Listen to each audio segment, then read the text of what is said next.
The first car appeared on Tuesday morning at 7:23 a.m., parked directly in front of my driveway. I'm Owen Lewis, 34, a social worker for Pinellas County. I've lived at 847 Maple Ridge Drive in Pine Woods subdivision for 3 years. Silverfield, Florida isn't exactly a hotbed of suburban drama. Most days, the biggest excitement is Mrs. Harper Baker forgetting to bring in her garbage cans. But this car was different. A silver Honda Civic with dealer plates. It sat there for exactly 8 hours. I checked my Ring doorbell footage twice. The driver never got out. Never moved. Just sat there, engine running intermittently. Wednesday brought a blue Ford Focus. Same routine. Same 8-hour shift. Same mysterious driver who never emerged. By Thursday, I started taking notes. The red Nissan Sentra arrived at 7:15 a.m. I watched from my kitchen window while drinking coffee. The car idled for 20 minutes, then shut off. Still no driver visible. I called the Silverfield Police non-emergency line. Officer Martinez explained that parking on public streets wasn't illegal unless posted otherwise. Maple Ridge Drive had no parking restrictions, nothing they could do, unless the vehicles were abandoned for more than 72 hours. Friday's car was a white Toyota Camry. I decided to investigate. I walked outside at 7:30 a.m., pretending to check my mailbox. The driver immediately started the engine and drove away. I caught a glimpse of the license plate, Florida tag beginning with HJK. The weekend brought relief. No mysterious cars. No unexplained surveillance. I convinced myself it was coincidence. Maybe construction workers from the new development on Pine Street. Maybe rideshare drivers taking breaks. Monday shattered that theory. 3 cars this time: silver Honda, blue Ford, and a new addition, a black Chevrolet Malibu. They formed a perfect blockade across my entire front yard access. My driveway was technically clear, but backing out required a complex 3-point turn. I documented everything: photos, timestamps, license plate numbers. The Honda's registration traced to Enterprise Rent-A-Car. The Ford belonged to Budget. The Chevrolet came from Hertz. Rental cars meant planning, organization, intent. Tuesday brought 4 vehicles. Wednesday brought 5. Each morning at 7:15 a.m. sharp, they arrived like clockwork. Each evening at 3:30 p.m., they vanished simultaneously. I started leaving for work 30 minutes early to avoid the backup maneuver. My neighbors began staring. Leo Baker from 851 Maple Ridge asked if I was having family troubles. Harper Chen from across the street mentioned seeing a lot of activity around my house. The Pine Woods HOA operates under Florida Statute 720, governing homeowners associations. I reviewed our covenants, conditions, and restrictions. Section 4.7 addressed nuisance activities and unreasonable interference with neighbors' quiet enjoyment. But the cars weren't technically on HOA property. Thursday morning, I positioned myself at the front window with binoculars. The silver Honda arrived first. The driver wore a baseball cap and sunglasses. Male, approximately 6 feet tall, medium build. He adjusted his rear-view mirror to watch my house directly. The blue Ford followed. Female driver, blonde hair, dark jacket. She parked with precision, leaving exactly 18 inches between vehicles. The pattern was too perfect, too coordinated. I called my supervisor at the county office. Explained I might be late due to transportation issues. She suggested working from home if possible. Social work case files contained sensitive information. I couldn't risk leaving them unattended while dealing with whatever this was. By Friday, 6 cars lined the street. My Ring doorbell captured everything, but the footage showed nothing illegal, just vehicles parked on a public road. The drivers never approached my property, never made threats, never violated any ordinance I could identify. But the message was clear. Someone wanted me trapped. The parking siege began 3 weeks after Marcus Delacroix finished painting my neighbor's house. I'm Owen Lewis, 34, a social worker for Silverfield County's Child Protective Services. I've lived at 847 Maple Ridge Drive in Pine Woods subdivision for 2 years. The neighborhood runs on predictable rhythms. Morning joggers at 6 a.m. School buses at 7:45. Lawn services on Wednesdays. Marcus had worked on Harper Baker's house at 849 Maple Ridge for 6 days in early September. Professional exterior painting, Benjamin Moore Aura paint, Sherwin-Williams primer. He drove a white Ford Transit van with Delacroix Painting Services in blue lettering. Florida contractor license number CBC 1234567. I'd spoken with Marcus twice during the job. Once about moving his van from my driveway apron where he'd parked by mistake. Once about paint overspray on my fence. Both conversations were brief, polite.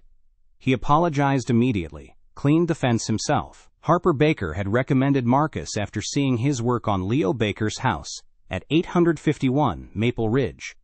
No relation between the Bakers, just coincidence. Marcus charged competitive rates, showed up on time, cleaned thoroughly. The neighborhood WhatsApp group praised his professionalism.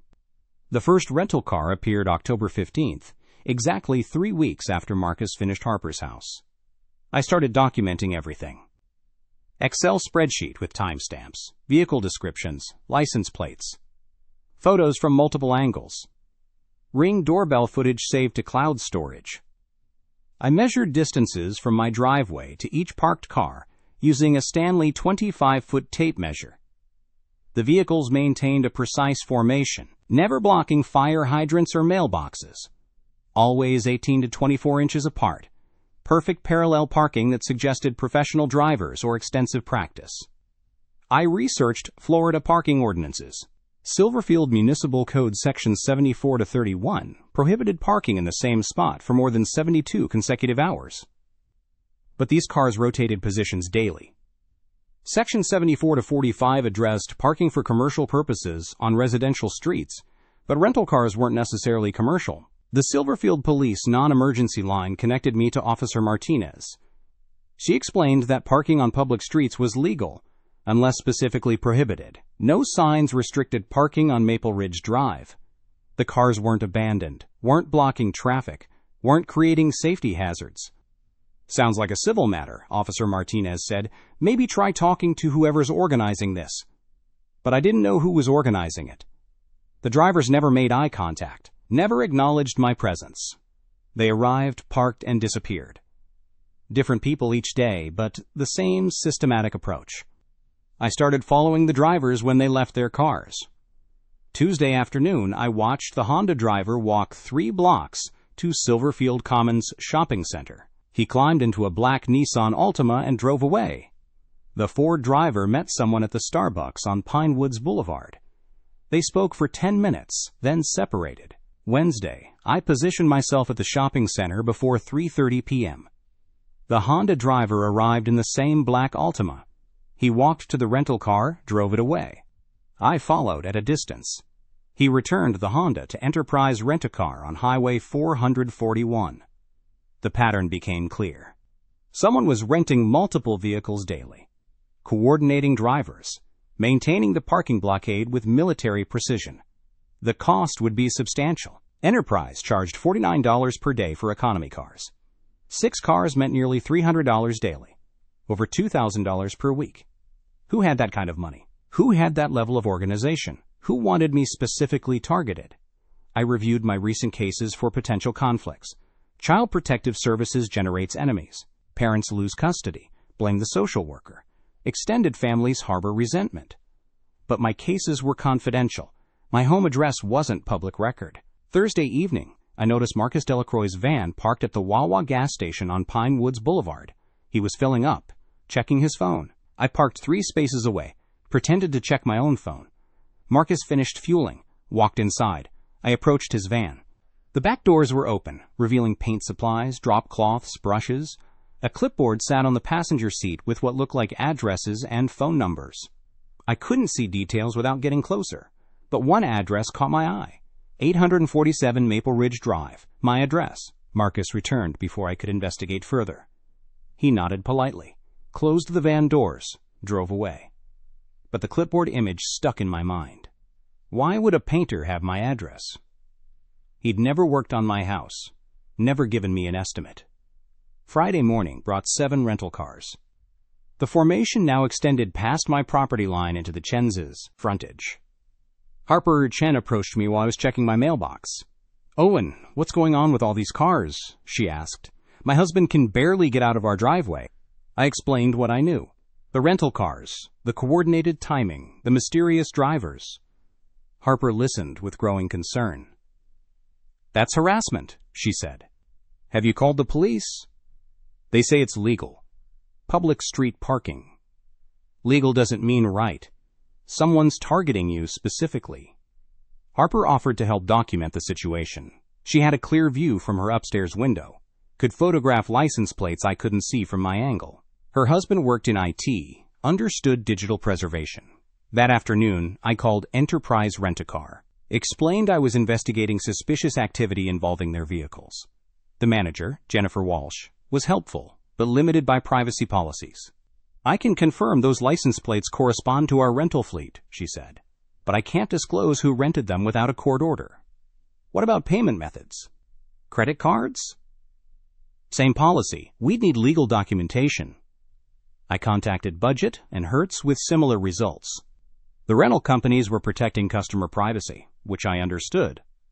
But someone was using their services to harass me systematically. Saturday brought a breakthrough.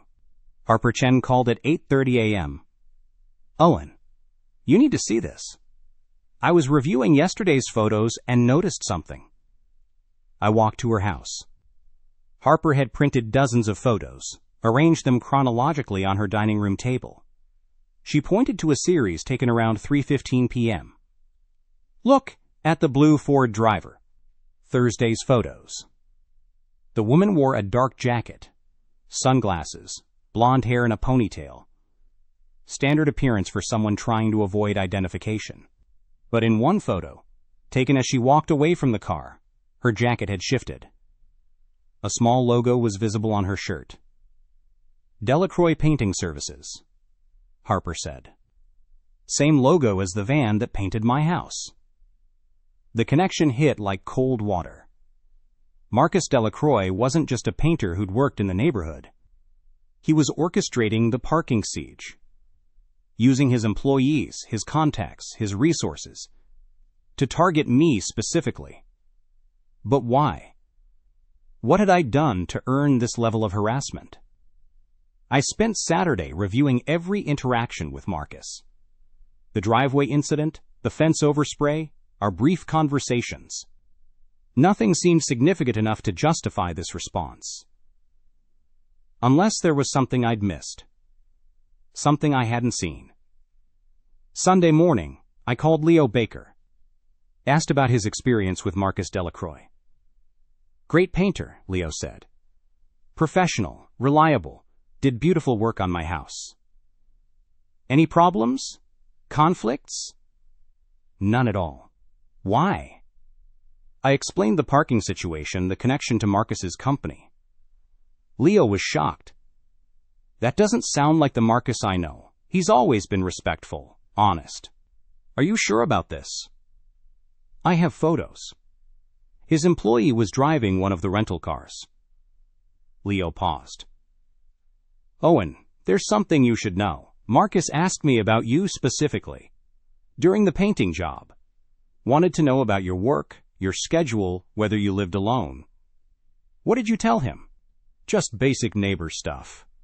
That you work for the county, leave early in the morning, seem like a nice guy.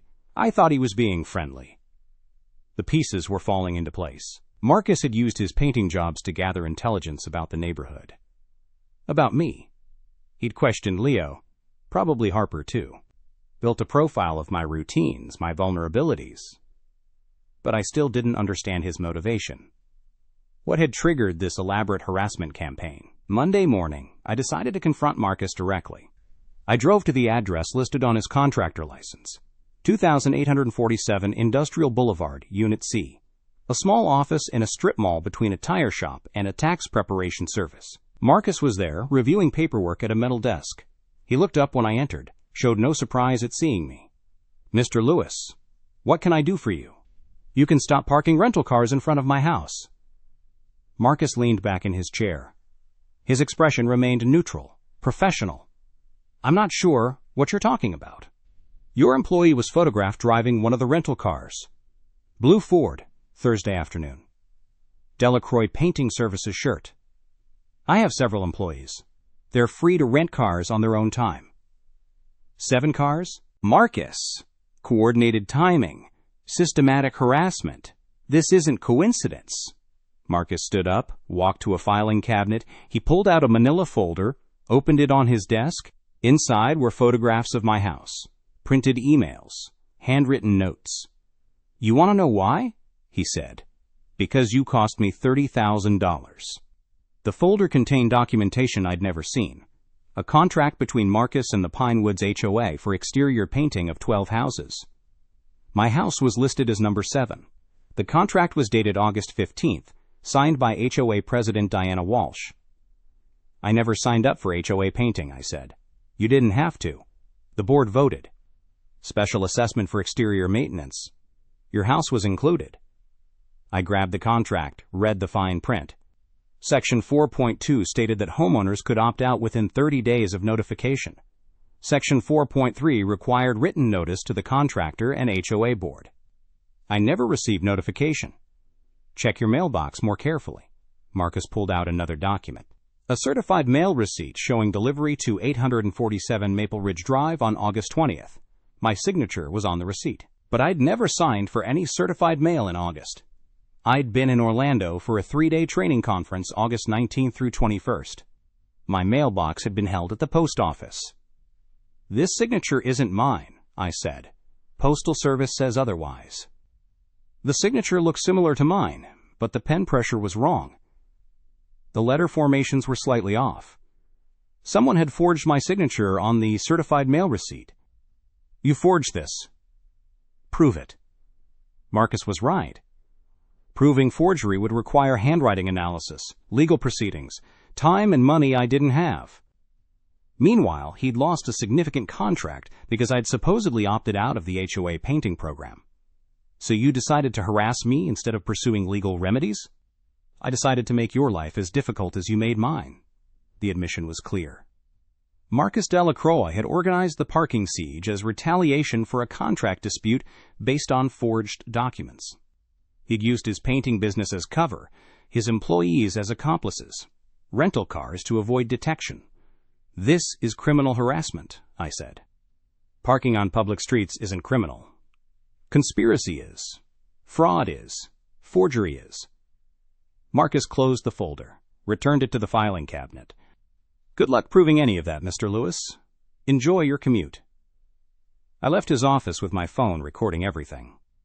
Florida is a 2-party consent state for recordings, but I'd announced I was recording when I entered. Marcus hadn't objected. The confrontation had revealed the truth, but it hadn't solved the problem. Marcus was right about the difficulty of proving criminal intent. The parking was technically legal. The forgery would be hard to establish. The harassment was sophisticated enough to avoid obvious legal violations. But now I knew who was behind it, why they were doing it, and how they were organized. It was time to fight back with the same level of planning and precision Marcus had used against me. I drove straight to the Silverfield Police Department. The recording on my phone was clear of Marcus admitting to the harassment campaign. Officer Avery Brown, from Community Development, took my statement. This is a civil matter, she said after reviewing my documentation. The parking is legal. The contract dispute is between you and the HOA. What about the forged signature? You'd need a handwriting expert to establish that. Costs about $3,000 for a court-admissible analysis. I showed her the rental car receipts I'd photographed, the employee schedules, the systematic nature of the parking rotation. Looks like harassment, but proving criminal intent is difficult. They're staying just inside legal boundaries. Officer Brown was sympathetic but realistic. The police couldn't arrest someone for parking legally, even if the pattern suggested harassment. I needed a different approach. I drove to City Hall and requested all public records related to Pine Woods subdivision. The clerk, Harper Baker, pulled files dating back to the original development in 1987. What specifically are you looking for? HOA formation documents, painting contractor agreements, any complaints filed against Delacroix Painting. The search revealed 3 formal complaints against Marcus in the past 2 years. All involved contract disputes with homeowners who claimed they'd never agreed to services, All had similar forged signature allegations that were never pursued. I wasn't his first victim. I photographed every document, cross-referenced dates with the certified mail logs I'd obtained from the Postal Service. The pattern was clear. Marcus would forge homeowner signatures on service agreements, then claim breach of contract when homeowners refused to pay. The harassment campaign was his newest escalation. I called Leo Baker, an attorney who specialized in HOA disputes. His office was in downtown Silverfield, 20 minutes from Pine Woods. "Bring everything," he said. "Documents, recordings, photographs. We'll review your options." Leo's analysis was thorough. The forged signature was actionable if I could prove it. The harassment campaign violated Florida Statute 784.048, which covers cyberstalking and harassment. The systematic nature of the parking rotation could constitute criminal conspiracy under Florida Statute 777.04. "But you need more," Leo said. "One recording isn't enough for criminal charges. We need to document the ongoing pattern." I spent the next week building a comprehensive case file. I installed a security camera system with 4 exterior cameras, covering all approaches to my property. The cameras recorded continuously to a cloud storage system, creating timestamp of every vehicle that parked in front of my house. I documented license plates, photographed drivers, recorded arrival and departure times. The pattern was exactly as I'd suspected: different rental cars, rotating schedules, systematic coverage to ensure someone was always blocking my driveway access. I also discovered Marcus had expanded his operation. He'd recruited neighbors from other subdivisions, paying them $50 per day to participate in the parking rotation. The scheme involved at least 12 people across 3 different neighborhoods. Harper Baker from the city clerk's office called with additional information. "I found something interesting in the HOA files," she said. Delacroix Painting was removed from the approved contractor list in September. Board meeting minutes show multiple homeowner complaints about unauthorized work and billing disputes. The HOA had fired Marcus, but he was still using their letterhead to solicit business and forge service agreements. That was mail fraud, a federal crime. I contacted the postal inspector's office and filed a formal complaint. Inspector Leo Thornfield reviewed and opened an investigation into the forged certified mail signatures. "This is exactly the kind of case we prosecute," he said. "Mail fraud carries serious penalties.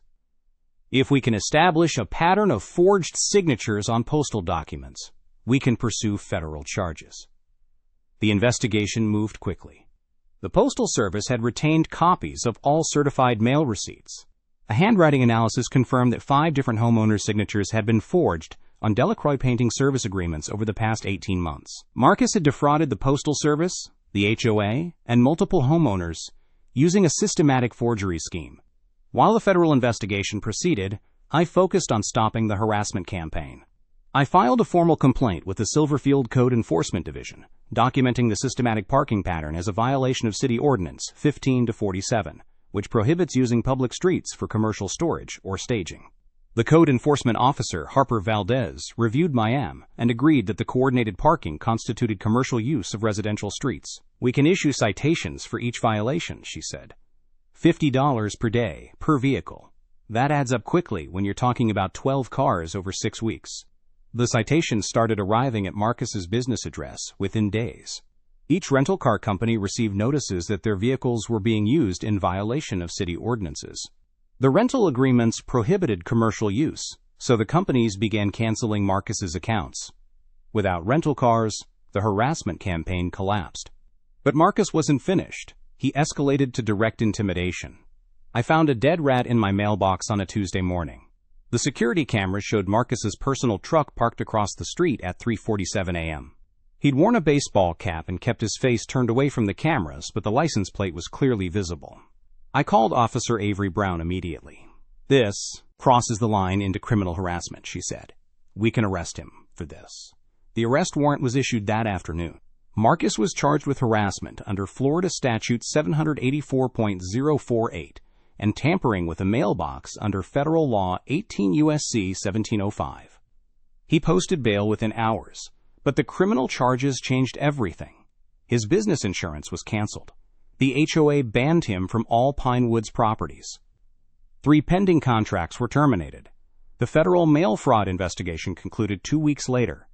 Marcus was indicted on 7 counts of mail fraud and conspiracy. The caliber was overwhelming: forged signatures, fraudulent billing, systematic deception using postal services.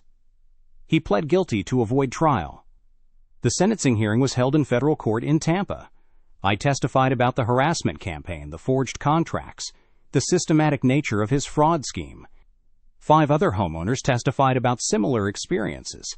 Marcus received 18 months in federal prison and was ordered to pay restitution to all victims. His business license was revoked. He was banned from operating any contractor services in Pinellas County.